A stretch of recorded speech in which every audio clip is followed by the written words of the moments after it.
ఓం నమో నారాయణాయ, ఓం నమో వెంకటేశాయ. ఈరోజు తిరుమల వెంకటేశ్వర స్వామి గురించి ప్రశ్న అడ్రస్ చేయాలన్నటువంటిది నేను ఎప్పుడు కూడా ఊహించుకోలేదు. కానీ గత కొద్ది రోజులుగా ఆంధ్రప్రదేశ్లో జరుగుతున్నటువంటి ప్రచారాన్ని చూసినప్పుడు ఒక సెంటిమెంట్ని రాజకీయంగా ఒక స్వామికి పవిత్రంగా ఉండాలి అని చెప్పి ప్రతిరోజు ఉదయం 4 గంటలకు వెన్నతో నవనీత సేవ అని చేస్తారు. అంతకుముందు దాన్ని బయట నుంచి కర్ణాటక చౌల్ట్రీస్లు సప్లై చేసేవాళ్ళు. అది పూర్తిగా ఒరిజినల్ ఉండదేమో అని చెప్పి కొండపైననే 8 ఎకరాలలో గిరియావులు పెట్టి ప్రతిరోజు అక్కడే స్వచ్ఛంగా తయారు చేసి అక్కడ తయారు చేసిన మహిళల ద్వారా స్వామికి ప్రతిరోజు నవనీత సేవ కూడా చేస్తారు ఆ వెన్నతో. మరి ఇటువంటి పవిత్ర కార్యక్రమాలన్నీ చేపట్టి కూడా ఆ మంచిని కూడా ఆలోచన చేయకుండా దైవభక్తి అనేటువంటిది లేకుండా కేవలం రాజకీయ లబ్ధి కోసమే మాట్లాడుతుండడం సమంజసమా అని చెప్పి ప్రశ్నిస్తున్నాను. మరి ఆ ట్యాంకర్లు 4 ట్యాంకర్లు జూన్ 12 నుంచి సప్లై చేస్తారంటున్నారు. అప్పుడు ముఖ్యమంత్రిగా మీరున్నప్పుడు మరి టెస్టింగ్ చేసినప్పుడు ఆ ట్యాంకర్లను ఎనికి పంపించేసే బాధ్యత మీపైన ఉంటే బురదజల్లే కార్యక్రమంగా రాజకీయ కోణంలో ఎందుకు తీసుకోవాల్సి వస్తుంది? ఇది జరిగిపోయింది, నేను పొరపాటున మాట్లాడేశాను అని చెప్పి ఎనికి తీసుకొని పవిత్రాన్ని వెంకటేశ్వరకి సంబంధించినటువంటి పవిత్రతను పెంచాలని ఆలోచన చేయాలి ఏ రాజకీయ నాయకుడైనా. అలా కాదని కంటిన్యూషన్ చేయాలట. దానికి సంప్రోషణ చేస్తాను, రాష్ట్రంలో ఆలయాలన్నీ కూడా చేస్తాను, ఇలాంటి పొలిటికల్ గేమ్స్ ఆడటం సమంజసమా? చంద్రబాబు నాయుడు గారు మీరు అంటారు ఒక మాట, నా కలియుగ దైవం నా ఇంటి దైవం వెంకటేశ్వర స్వామి అని చెప్పి. నీకు ఒక్కడికి కాదయా, మా అందరికీ కూడా. గౌరవ రాజశేఖర రెడ్డి గారు మాడ వీధులలో చెప్పులు వేసుకోవద్దన్నారు. మాలాంటి వ్యక్తులము పరిపూర్ణంగా వెంకటేశ్వర స్వామిని నమ్మేటువంటి మేము తిరుమలకు ఎంటర్ అయ్యేటప్పుడే చెప్పులు వదిలేసుకుంటాం. నీ మాదిరి పబ్లిసిటీ చేసుకోవాలని ఉండదు. దైవభక్తిని కూడా నువ్వు మార్కెటింగ్ చేసుకుంటావు. ఇది మంచిది కాదు. జరిగినటువంటి పరిణామాలన్నీ కూడా గమనించుకో. తప్పు మీరు చేశారు, తప్పు మీరు చేసినా మీరు దాన్ని బాధ్యత వహించండి కూడా అనలేదు. మీరు ఆ పవిత్రతను దెబ్బతీయద్దండి అని చెప్పి మాలాంటి కోట్లాది మంది భక్తుల మనోభావాన్ని దెబ్బతీయద్దండి అని కోరుకుంటున్నాను. డ్రామాలు ఎంతసేపు ఎన్ని రోజులు ఆడతారు చెప్పండి? రాజకీయాలు శాశ్వతం అనుకుంటున్నారా? రాజకీయాలలో అపోజిషన్ పార్టీని ఎదుర్కోవాలంటే అతను చేసిన కార్యక్రమాలు ఏమున్నాయో అంతకన్నా నేను మంచి కార్యక్రమాలు చేయాలి, ప్రజల్లో శాశ్వత స్థానం పొందాలి అని ఆలోచన చేసుకోవాలి. కానీ ఇలాంటి సెంటిమెంట్స్ రేకెత్తించి ప్రజలలో అభద్రత భావం క్రియేట్ చేసి పవిత్ర భావం ఉన్నటువంటి వ్యక్తులను కలుషితం చేసి రాజకీయంగా లబ్ధి పొందాలా అన్నటువంటి ఆలోచన చేయటం సమంజసం కాదు. ఇలాగే ఆరోపణ చేస్తుంటారు ఎప్పుడు కూడా. ప్రతి విషయం కూడా ఇన్ని పవిత్రమైనటువంటి మంచి జరుగుతుంటే కూడా ఏ రోజు కూడా దీని గురించి ఆలోచన చేయకుండా నిందలు మోపేటువంటి కార్యక్రమం. గతంలో ప్రియతమ నాయకుడు రాజశేఖర రెడ్డి గారు ముఖ్యమంత్రిగా ఉన్నప్పుడు ఇలాంటి నిందలే. ఆయన 2 కొండలు చేశాడని చెప్పి. అవునా, 2 కొండలు ఎందుకు చేశారు అని చెప్పి ఆ కాలంలోనే స్టడీ చేస్తే అప్పుడు స్థానిక సంస్థలకు సంబంధించి తిరుమలలో కూడా స్థానిక సంస్థల ఎన్నికలు జరగాల అని చెప్పి ఒక వ్యక్తి పిటిషన్ వేస్తే కోర్టు డైరెక్షన్ ఇచ్చినప్పుడు కోర్టుకు సమాధానం ఇవ్వాల్సినటువంటి పరిస్థితి ఉంటుంది. కాబట్టి పలాని స్వామికి సంబంధించి 27 చదరపు కిలోమీటర్ల వరకు ఇది ఒక హోలీ స్ట్రైన్, ఇది ఒక హోలీ సిటీ మాదిరి ఉండాలి, ఇక్కడ రాజకీయాలు ఉండకూడదు, ఈ ప్లేస్ హోలీ ప్లేస్ కిందకి వస్తుంది అని చెప్పి గతంలో కూడా ఆయన రాజశేఖర్ గారు జీవో ఇస్తే దాన్ని తప్పుదోవ పట్టించి 2 కొండలు చేశారని మాట్లాడారు. అప్పుడు గౌరవ పెద్దలంతా కూడా స్వాములందరూ కూడా రాజశేఖర్ గారిని కలిస్తే సార్ ఇలా అనుకుంటున్నారు, ఈ జీవో లేకుండా చేస్తే ఏది బాగుంటుంది అని చెప్తే ఆయన పాజిటివ్గా ఆలోచన చేసి చుట్టుపక్కల ఉన్నటువంటి దాదాపుగా 360 చదరపు కిలోమీటర్లు చేయాలి అన్నటువంటిది విన్నపం చేస్తే చేయటానికి ఆయన సిద్ధపడి ఆ రోజు రిజర్వ్ ఫారెస్ట్లో ఉంది, కేంద్రం పర్మిషన్స్ ఇవ్వాలని చెప్పి కేంద్రానికి లేఖ రాసి కేంద్రాన్ని ఒప్పించి లెటర్ తెచ్చుకొని 360 కిలోమీటర్లు కూడా తర్వాత చదరపు కిలోమీటర్లు కూడా జీవో ఇచ్చినటువంటి వ్యక్తి రాజశేఖర రెడ్డి గారు. మరి అటువంటి గొప్ప మంచి పనులు చేసి తన హాయంలో వేద పాఠశాలలు కానీ విద్వత్ సదస్సులు జగన్మోహన్ రెడ్డి గారి హాయంలో ఎంతో గొప్పగా జరగడం కానీ ఇవన్నీ కార్యక్రమాలు మంచి కార్యక్రమాలు చేశారు. ఇంకా గౌరవనీయులు చంద్రబాబు నాయుడు గారు ముఖ్యమంత్రిగా ఉన్నప్పుడే వెయ్యికాల మంటపం కూల్చి అనేకమైన అపవిత్ర కార్యక్రమాలు చేపట్టాడు, ఎన్నో గుళ్ళు కూల్చాడు. ఈరోజు ఆంధ్రప్రదేశ్ రాష్ట్రంలో మీరు 14 సంవత్సరాల్లో ఉన్నప్పుడు ఎన్ని గుళ్ళు మీరు చేశారు? జగన్మోహన్ రెడ్డి గారు 5 సంవత్సరాలలో ఎన్ని గుళ్ళు శాంక్షన్ చేసి ఎంత నిధులు కేటాయించి ఎన్ని గుళ్ళు పనులు మంచి జరిగినాయి? మీరు కూలదర్శన గుళ్ళు కూడా నిర్మించినటువంటి చరిత్ర మాదుంటే మీరు కులాలను రెచ్చగొట్టి హిందువులను వ్యతిరేకంగా చేయాలన్నటువంటి ఆలోచన రావడం దుర్మార్గం. దేవుణ్ణి నువ్వే సొంతం చేసుకోవాలన్నటువంటి ఆలోచన నీకు రావడం చాలా దుర్మార్గమైనటువంటి చర్య. అందుకే నిన్న కరుణాకర్ రెడ్డి గారు ఏమో ఎమోషనల్ కూడా చెప్పారు, పొరపాటున ఎవరైనా తప్పు చేసింటే వాళ్ళు రక్తం కక్కుని చచ్చిపోవాలా అని చెప్పి. మరి నిజంగా అట్లా తప్పు చేసిన వాళ్ళకి అదే జరుగుతుంది. దేవుడి విషయంలో అలాంటి ఎప్పుడు కూడా చేయకూడదు. ఒక్కటొక్కటిగా ఇలా మాట్లాడుకుంటూ పోతే రాష్ట్రంలో ప్రస్తుత పరిణామాలలో 100 రోజులలో నువ్వు చేయాల్సిన కార్యక్రమాలు ఉన్నాయి. ప్రజలు ఎన్నో అడుగుతున్నారు, నువ్వు ఇచ్చిన హామీలు అడుగుతున్నారు. నీ ఆర్థిక పరిస్థితి బాగాలేదని తప్పించుకోవచ్చేమో, కానీ వరదల విషయాలలో ఎంతో నష్టం జరిగింది, వాళ్ళ విషయాన్ని తప్పుదోవ పట్టించాలని. స్టీల్ ప్లాంట్ ప్రైవేటీకరణ జరుగుతోంది అని చెప్పి ఆందోళన చెందుతున్నారు. ఒక పక్కన వాళ్ళకి ఎంప్లాయీస్కి ఇవ్వాల్సిన హెచ్ఆర్ తీసేశారు, 3000 మందికి పైగా అవుట్సోర్సింగ్ ఎంప్లాయీస్ని తొలగిస్తున్నటువంటి కార్యక్రమాలు జరుగుతున్నాయి.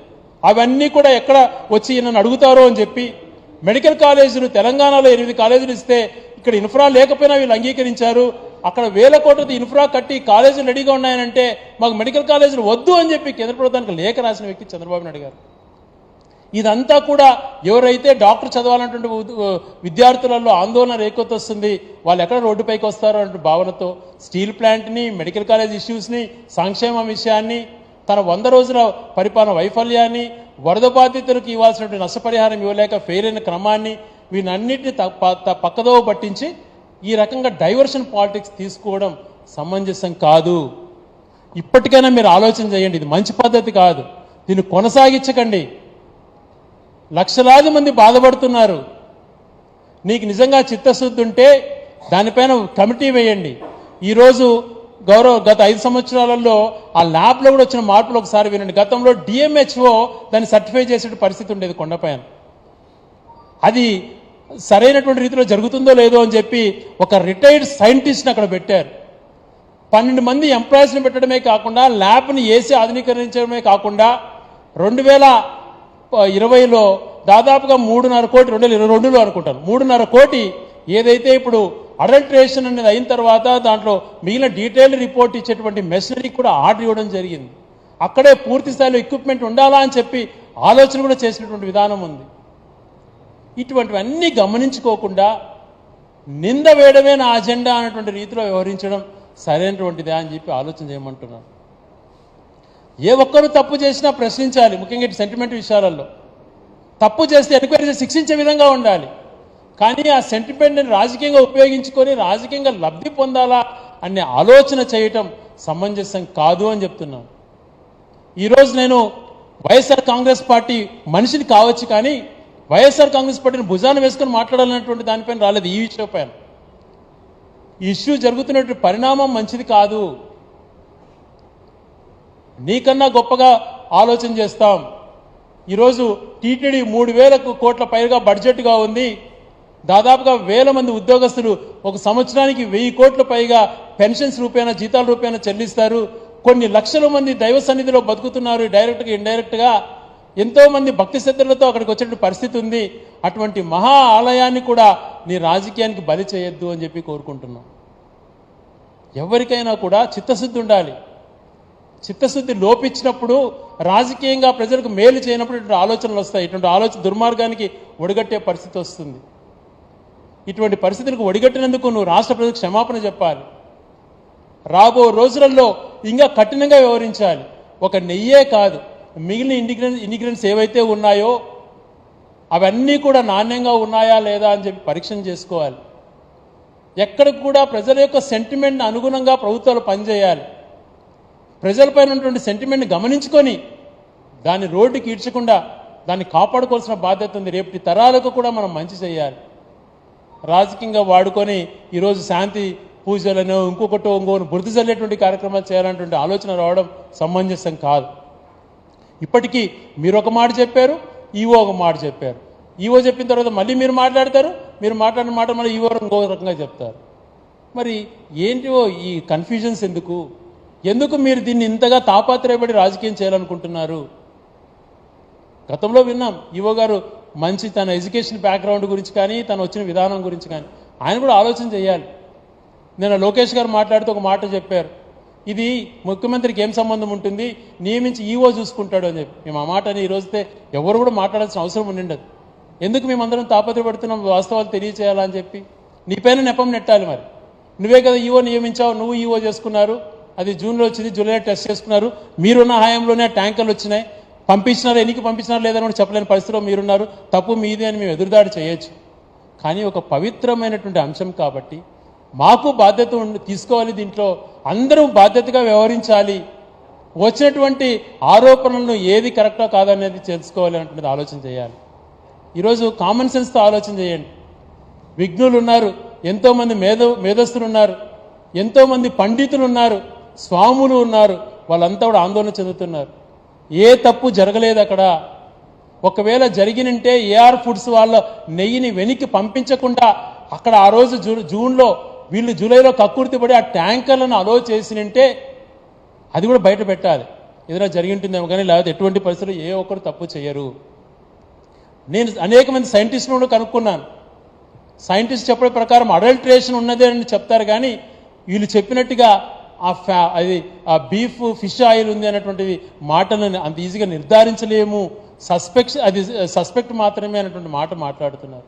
ఇవన్నీ వాళ్ళందరి ద్వారా మాట్లాడించకుండా రోజుకొకరితో మాట్లాడించి బురదజల్లే కార్యక్రమం స్వయాన ముఖ్యమంత్రి గారే తీసుకోవడం సమంజసం కాదని తెలియజేసుకుంటూ, ఇంకనైనా జరిగినటువంటి పరిణామాలకు ఫుల్ స్టాప్ పెట్టి నువ్వు మంచి అధికారితో, ఎందుకంటే గతంలో ముఖ్యమంత్రిగా ఉన్నప్పుడు సిబిఐ వాళ్ళు వస్తానంటే వాళ్ళ ఆంధ్రప్రదేశ్ అడుగు పెడితే వాళ్ళ తాట తీస్తా, సిబిఐని తరిమి కొడతానని మాట్లాడే వాళ్ళపై నమ్మకం లేదన్నావు.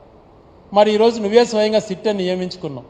సిట్ కన్నా ఇంకా ఎవరైనా నిజాయితీ పరులు, దైవభక్తి కలిగినటువంటి వాళ్ళతో, వెంకటేశ్వర స్వామి ముందర తడిబట్టలతో స్నానం చేసి ఎంక్వైరీ ఫైల్ తీసుకునేటువంటి మంచి వ్యక్తులతో రియల్గా ఎంక్వైరీ చేయించి వాస్తవాలను వక్రీకరించకుండా, స్వార్థాలకు పోకుండా, ఇగోకు పోకుండా జరిగింది ఏంది అన్నటువంటిది ప్రజల ముందరకు పెట్టాలా అని కోరుకుంటూ, రాబో రోజులలో ఇటువంటి పరిస్థితులకు ఎటువంటి ఆస్కారం ఇవ్వకుండా ఉండాలని చెప్పి తెలియజేసుకుంటూ, ఆ వెంకటేశ్వర స్వామి కలియుగ దైవం అయినటువంటి వెంకటేశ్వర స్వామి పైన ఉన్నటువంటి నమ్మకాన్ని ఒమ్ము చేయాలన్నటువంటి ఆలోచన మీకు రాకుండా ఆ పవిత్రతను కాపాడుకొని రాబో రోజులలో, ఎందుకంటే 3,000 కోట్ల బడ్జెట్లో శాలరీసే కాకుండా అనేక మెడికల్ కాలేజెస్లు కానీ, తర్వాత అనేకమైన ఎడ్యుకేషన్ ఇన్స్టిట్యూషన్స్ కానీ, దేవాలయాల అభివృద్ధి కానీ, ఈరోజు తెలంగాణలో కానీ, ఆంధ్రప్రదేశ్లో కానీ, ఢిల్లీలో కానీ, మహారాష్ట్రలో కానీ, కాశ్మీర్లో కానీ, ఎక్కడ కూడా దేశమంతా కూడా నిర్మిస్తున్నటువంటి ఆలయాలకు సంబంధించి ఎంతో పవిత్రత ఉంది. కాబట్టి దీన్ని కాపాడుకోవాల్సినటువంటి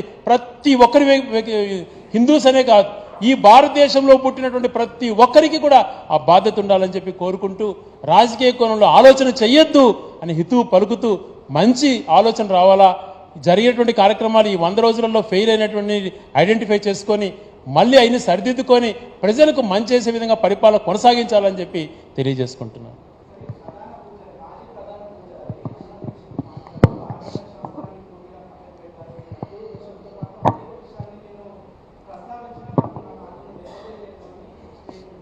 ఇదే రమణ దీక్షితులు గారు గతంలో చంద్రబాబు నాయుడు గారి పైన ఏం మాట్లాడారో మీరు చూశారు. ఒక్కటండి, ఈరోజు ఈ పాయింట్ నేను చెప్పాలి బాధ్యత, ఎందుకంటే వెంకటేశ్వర స్వామి అంటే అనువున భక్తి ఉన్నటువంటి మాలాంటి వ్యక్తులు కొన్ని విషయాలు చెప్పాలి.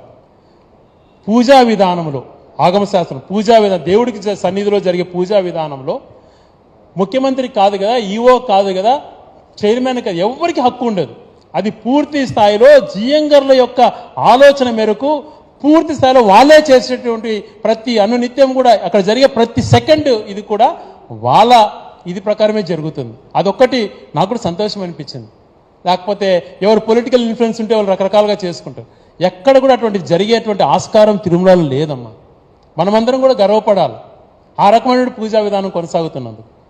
జరిగే పవిత్ర ఆలయంలో జరిగేటువంటి ప్రతి పూజా కార్యక్రమం కూడా జియంగల ద్వారా జరిగేటువంటిది.